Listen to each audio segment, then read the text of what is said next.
Good evening, everyone, and welcome back to another episode of Bowie State Sports Talk. I am your host, Jalen Sims, and we got a jam-packed episode today, man. How you all been? I missed you all. I haven't talked to you all since like December 14th. Been on winter break, and that leads me right to the question of the day. The question of the day is, how was y'all winter break? Don't give me no simple answer like, oh, it was good. I want it was good. I went traveling to Alaska. For Christmas I got this and I gave this. For New Year's I did this. Give me a detailed description for your winter break. So my winter break, it was good. All day really was. I didn't work that often. Like I went to work, but I wasn't like working 24/7 like I do in the summertime. Okay, it was a break after all. Some break is a break too. But I was working during the break. I hit level 40 on 2K, so I got kind of bored. And what I did while I was bored was that I played the piano again and learned a new song. I got like 15 seconds into the song, and I gave up. Cause that's my first song playing with like two hands. All the other songs I learned was with one hand. Like I learned Naruto Opening, Bluebird. I learned Stand By Me with one hand. Then I'll take a leap and learn Bruno Mars When I Was Your Man with two hands. I got 15 seconds into the tutorial and I gave up. I'm not on that level yet. So my break was pretty chill. Like I said, just played the piano, played the video game, worked. For Christmas, I got like $50 from my cousin. Um, I got Beats headphones from my brother. Shout out to him. I got some cash from my pops too. I gave my three little cousins $25 Robux gift cards. They love that. That's why I get them every year for their birthday and for Christmas. So I gave that to them. For New Year's, I didn't do nothing but chill at home. I'm not a partier. I'm not a drinker. Not a smoker. I'm a drinker. I'm a water drinker, but I'm not gonna drink all that other stuff y'all be drinking. Can't do it. Um, and that's about it for real. Just work, play the piano. Once the new season came out for 2K, I started grinding 2K again. I don't play Call of Duty more. But my TV at home is so big. Like I don't know how I play in the big TV. I got like a small TV in my dorm, and it's hard to go from a small TV to a big TV for Call of Duty. So I couldn't play Call of Duty for real. I was playing 2K all break, and I started playing this game called Xenoverse 2. But that's enough of that. I can say I tell on my break all day, but we're here for sports and sports only for real. So make sure you give me your answer to the question of the day. My social media on Instagram is at underscore big dog J with two G's at the dog, or DM me on Twitter at underscore big dog J, only one G. If you got my number, you can text me. Now, wee woo, wee woo, wee woo. Breaking news. We got a few breaking news segments today, man.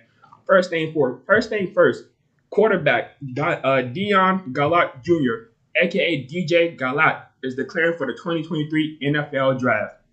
Last season, he threw 2,649 yards with a 61 completion percentage and averaged 264 passing yards per game.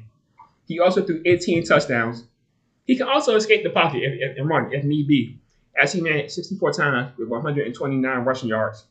So congratulations to him, and good luck in the draft, man. Good luck. Can't go anywhere but up from here. Whether you make it to the NFL, the XFL, or any other football league, you can only make it up from here only. Also, Red Shirt Senior wide receiver Morgan Strogans is also declared for the 2023 NFL Draft. Last season, he had 28 catches with 405 yards and 4 touchdowns. That's the third most receiving yards and second most touchdowns on the team last season. So congratulations to them too. And like I said last year, if anyone get drafted, this would be the first. They'll be the first players from Bowie State to ever get drafted in the NFL. There was 4 previous players from Bowie State that made it to the NFL. They didn't get drafted. They only got signed. So good luck to the both of them and anyone else that declares to the draft after this day. Good luck, man. We can go up from here. Blessed. Also, Bowie State finally removed the intern tag and named Kyle Jackson the head coach for the football team.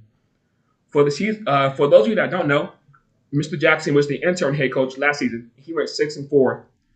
Jackson's response to becoming the head coach was, and I quote, "It's a blessing just to be in the same category with some of the guys who had the opportunity to lead this program.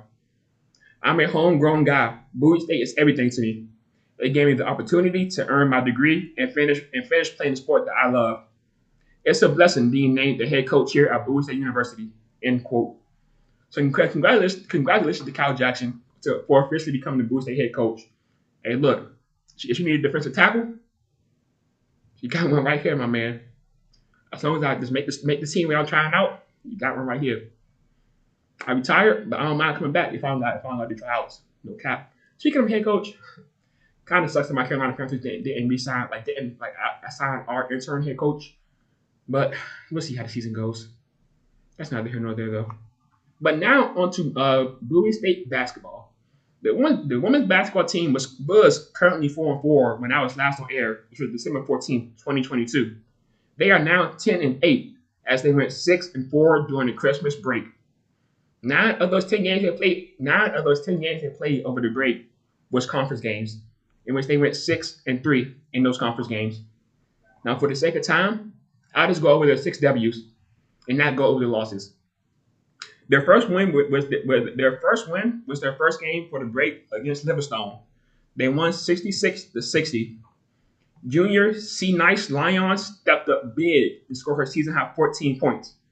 And Nye Harris also had 14 points, which honestly isn't a surprise because she scored double-digit points in 14 out of the 18 games she played this season. Let me say that one more time for you.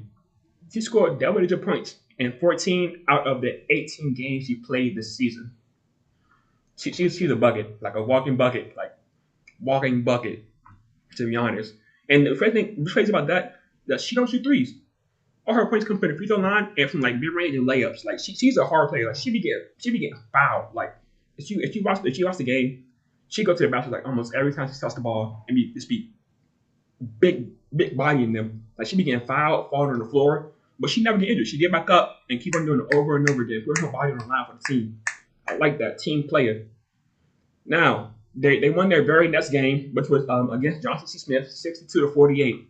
And Nye Harris, once and again, led the Bulldogs in scoring. She scored 15 points. Shania Jackson was close to a double-double with 9 points and 8 rebounds.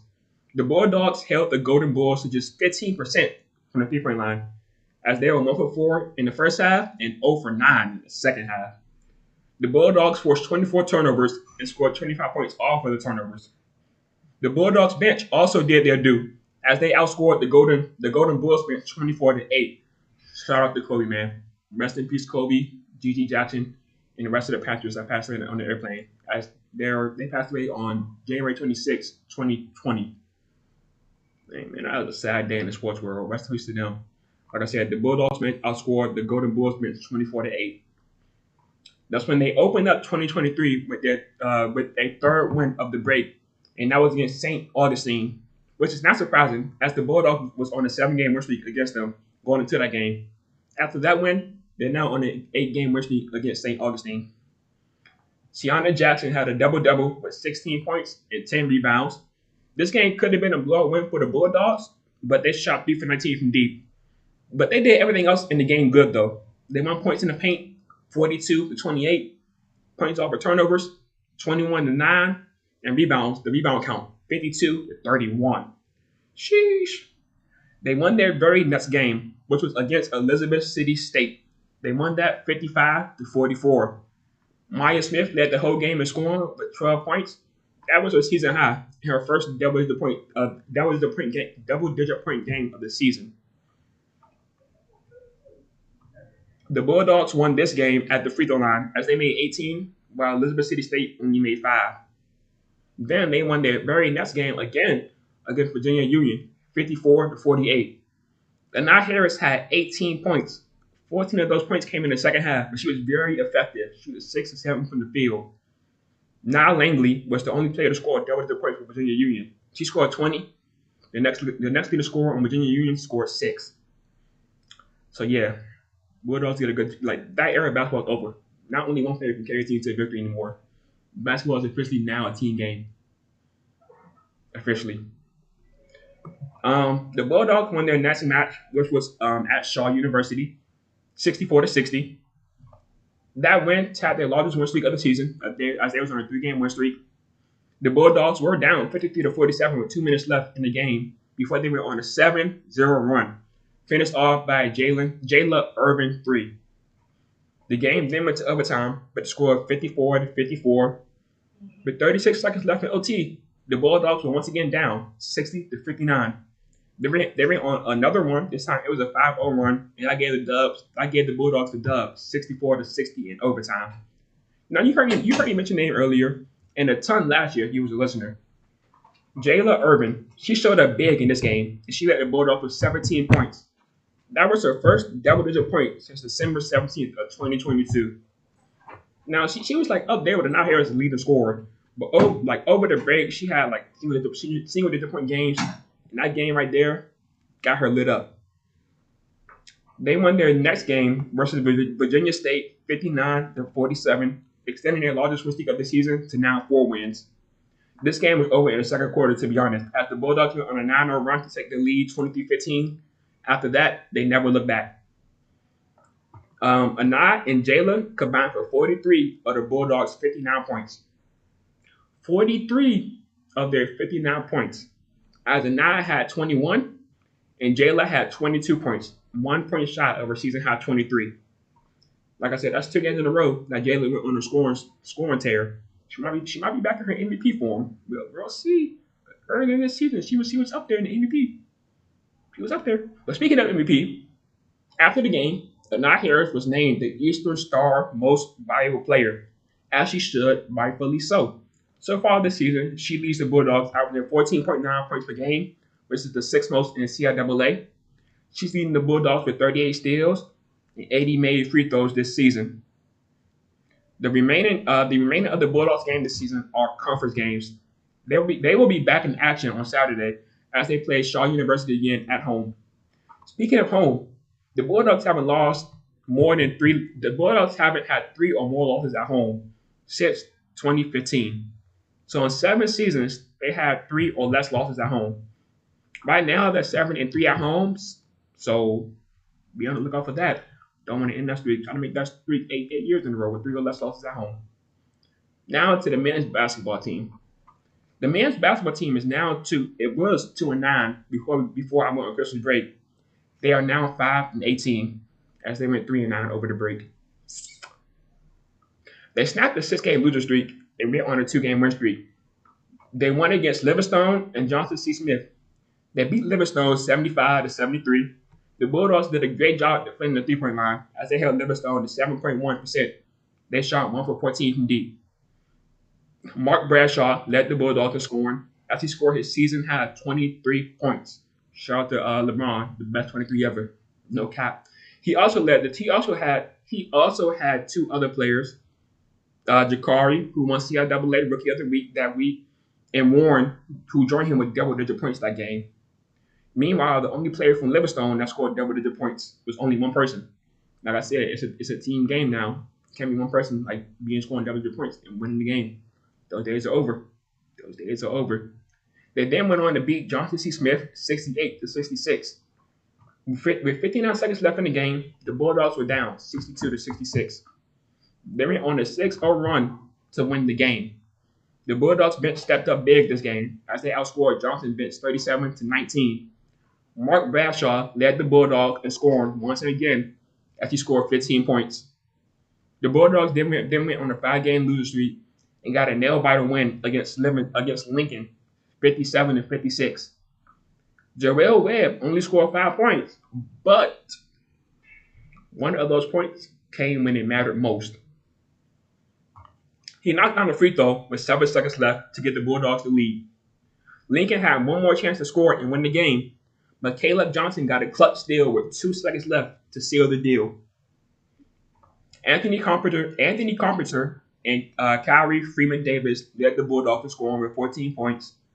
The Bulldogs will be back in action, looking for revenge, versus Shaw University on Saturday, as the rest of their games are also conference games. Now on to bowling. The women's bowling team went into the CIAA event, Part 2, with a record of 17-8. They left out of that event with a 25-8 record for the season, extending their win streak for the season to 25 straight wins. And they got a record of 24-0 against the CIAA. The Bulldogs went 12-0 at the event. Behind, as a total, their team, they knocked down 6,968 pins and 2,166 Baker pins, which combined for a total of 9,134 knockdown pins in total. Jeez. The Bulldogs will be back in action on February 17th through 19th in North Carolina for a CIAA roundup. Like I said, I appreciate you all for tuning in to this episode of Bowie State Sports Talk. I have been your host, Jalen Sims. Hopefully, I'll see you all next Monday. And thank you for listening to the WBSU Radio. Salute.